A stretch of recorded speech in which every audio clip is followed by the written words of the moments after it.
What's up, everybody? Welcome to Among the Fence. My name is Aaron. Today we're checking out the new album Paralysis Analysis by the pop punk / Easycore band hailing from Massachusetts, 4 years strong.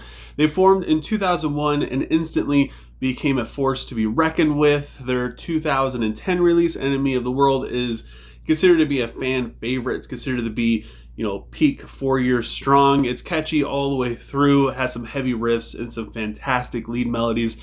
But personally for me, I have been listening to their last album, Brain Pain, almost constantly since it came out in 2020. And since I've been a fan of this band since about 2006, I've kind of grown up with them. And Brain Pain to me feels like their most mature record in terms of lyrics and songwriting. They also explore concepts of mental health in a new, deeper kind of way. They also experiment with different types of songwriting with a lot of confidence, and I feel like it pays off a lot. So needless to say, I got pretty excited when I heard that they were going to be dropping a new album, and they released the first single for it, Dead End Friend, especially with the opening to that song, You F Me Up, Spin Me Around, Then Kick Me When I'm Down. This song is clearly about a bad friend who's kind of a leech, and it sounds like they're talking trash about them behind their back. It sounds like to other friends, in fact, which, I feel like a lot of us have been involved with a friend like that at some point in time. I love the acoustic guitar in the chorus that eventually gets taken over by an electric guitar.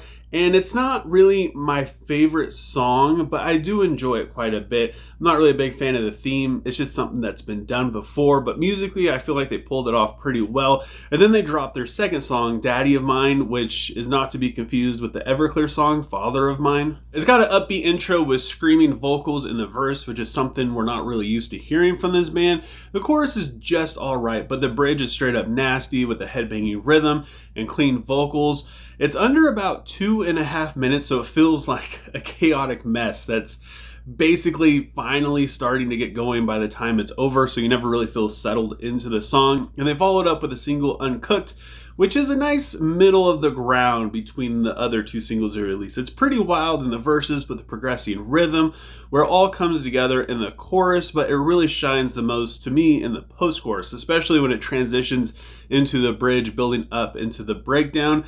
Lyrically, it's just alright, but overall the song is still super catchy. And then they dropped the opening track for the record, Aftermath / Afterthought, which definitely feels like a 4 year strong opening track with that kind of presentation feel. Like if you're at a live show and the curtains are opening, much like the opening track off their last album, It's Cool had. I really enjoy that kind of vibe.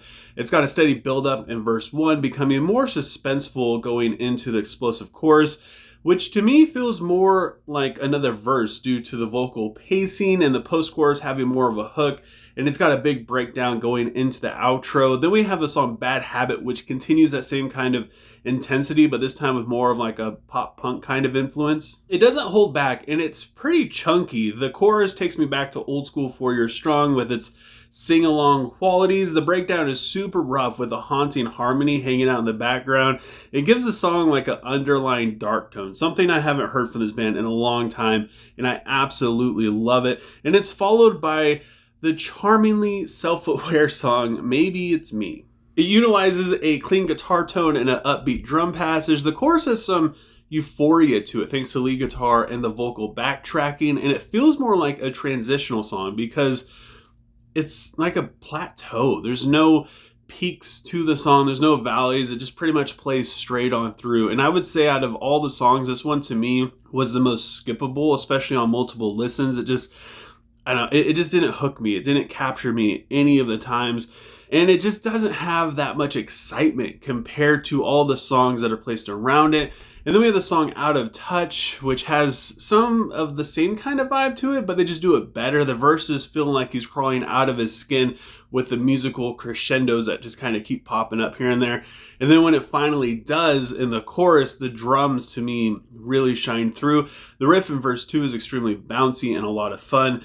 And I just love how laid back this track is, specifically in the atmosphere, but it still has like an old school kind of punk feel to it, especially in the bridge. Paranoia makes you want to start jumping around the room. And I gotta say, this band isn't really known for their heaviness, but this is easily one of the heaviest tracks on the album, mostly due to the production and the mix. The chorus is one of the best earworms without it being generic. You can sing along with this, and it doesn't have cheesy lyrics. It doesn't make you feel silly. And the guitar solo was an unexpected, brilliant mess.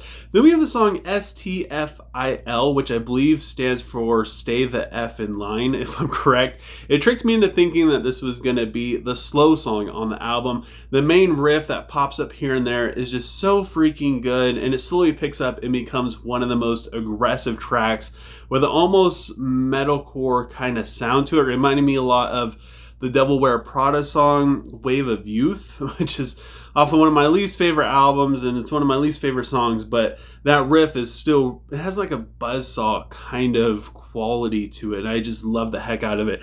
And then continue the fantastic riffage into the next song, Rollercoaster. The music matches the frustration that's found in the lyrics, where he's saying that he's tired of not seeing any hope in the future, and everything just constantly and always seems like it's going to get worse and there's no way out of it. It's one of my favorite tracks on this album. I can't get over the roller coaster like qualities, as it's just up and down. One section it's catchy, and the next section is dreamlike, and then the song ends on an all-out rampage. And then we have the song Better Get Better.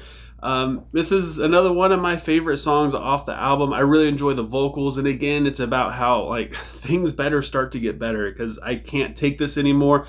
The lyrics are voicing what a lot of people are feeling, especially within the past couple years. The riff in verse 2 is pretty technical, and it makes me want to pick up my guitar and play along with it. And that brings us to the closing track, How Do I Let You Go? It's pretty emotional, and it sounds like it has kind of a post-rock quality to it that I really enjoyed. It's a slow burn that pays off with patience. The clean guitar part is very simple and effective, while the distorted section hits very hard. It makes for a beautiful closer that you just can't wait to get to again and again. Every time I would start this album over again and I would remember the closing track, it would help me push all the way through, especially through some of the songs that didn't really hit that hard for me. I had a really hard time giving this album a rating because it's just so different from their last album, Brain Pain, which I thought was absolutely phenomenal. And the name of this record, Paralysis Analysis, comes from the band's frustrations of not wanting to continue to write the same album over and over and over again like they felt like they were starting to get into. And because they were trying to think of something different, they had a hard time just breaking out of the shell of, I don't know, if you've ever played a piece of music or an instrument before, you tend to get into this rut where you pick up your guitar and you play the same kind of riff, the same kind of rhythm, and all that, and it kind of follows through into all your creativity. And I totally understand where they're coming from, because that is one of the most frustrating things ever, and it really makes you feel like you're just trapped in a box that you'll never get out of. But with that comes a little bit more of a creative outlet, because you kind of free yourself from having to do the same thing over and over again. And I feel like they created a record that was a little bit more raw than anything else they've made, at least within the past 10 years. But it also doesn't feel like it has any intention. It almost feels like it's all over the place. And I still appreciate their desire to mix things up and kind of trying to explore different stuff and create different sounding songs than what they've done in the past. And some of these songs are pretty interesting and they're good, but none of them really stuck with me. When I think about Brain Pain, I can think of like 8 different songs, which is most of the album, that I want to go back and listen to. And with this album, there's just none of them that really stuck with me. I can listen to the whole album all the way through, but like no song is like, oh, that one right there is the one I want to keep going back to. So that's what made it so hard for me to rate it. But with all that said, I gotta give Paralysis Analysis a 7 out of 10. But I want to know what you guys think. Leave a comment below letting me know what you thought of Paralysis Analysis. Let me know what you would rate it, and also what your favorite song is. And if you enjoyed this video, don't forget to give it a like. That helps out so much with YouTube's algorithm. And of course, if you want to support me further than that, don't forget to subscribe and ring the bell icon. Doing any of those things helps me out tremendously. It'll keep me popping up on your YouTube recommended feed, and YouTube might notify you here and there if you click the bell icon. I don't know exactly what YouTube does with that. They do it sometimes, or they do it not at all. I'm not sure. But either way, thank you guys so much for taking time out of your day So just listen to me sit here and talk about music, and I hope you have a good rest of your day or night whenever you happen to be watching this, and I will talk to you guys next time.